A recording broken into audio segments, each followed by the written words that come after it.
The New South Wales Rural Fire Service says the state is looking at a potentially above average summer fire season, despite forecasts for rain over the coming weeks. With more, we are joined by reporter Max Tillman in Sydney.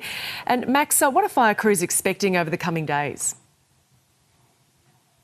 Good morning, Gemma. Well, it's tipped to be the most widespread rain we've had across New South Wales over the last 3 months, certainly in the coming days. And the good news for the RFS is that that rain will be landing exactly where they want it, particularly in the Upper Hunter and the mid-north coast of New South Wales. We're expecting to potentially see between 20 to 50 mils over the coming days, and for the RFS it'll be welcome relief because a lot of that rain is at the very least predicted to be landing on some of those major fire grounds that we've seen over the last week, particularly around Coolawong and Balladila, which were the two major emergency level fires that we saw over the weekend that destroyed at least 20 homes. So it is welcome news, but it doesn't come without its downsides. Now, we're certainly hearing from the Bureau of Meteorology that while we are expecting to see some rain over the coming days, the real issue is the fact that the landscape itself has really dried out over the last 3 months, particularly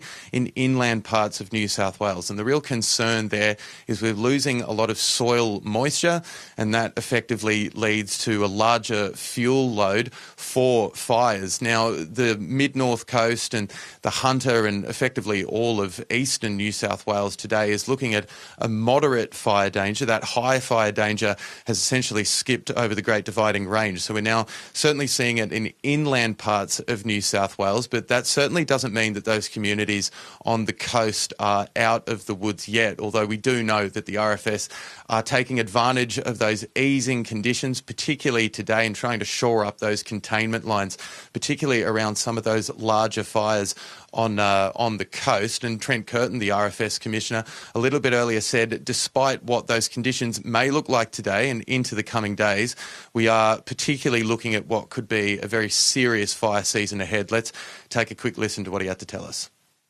We've got plans for an average or above average fire season this year. We're seeing lots of drying across the state. And as we've seen in recent days, fires are getting up and running very, very quickly and coming into the back of residential areas and into infrastructure. So we are planning for a very serious fire season this year.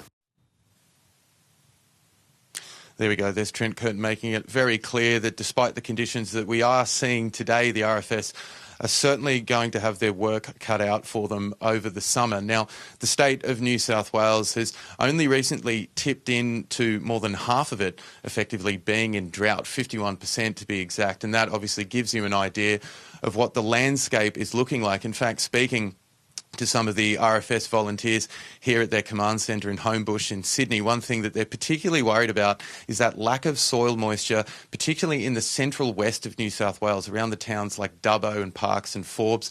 What they're very concerned about is the potential for grass fires, which, if anyone's familiar with grass fires, they can pick up very, very quickly, and they're very difficult to manage for RFS volunteers. So certainly that is the big concern. Now, while we are expecting to see that rain over the coming days, the forecast does make clear that we should be returning to that hot and dry weather over the next few weeks. So certainly a lot of work ahead for the RFS, despite what is today some easier conditions than we've certainly seen over the last few weeks.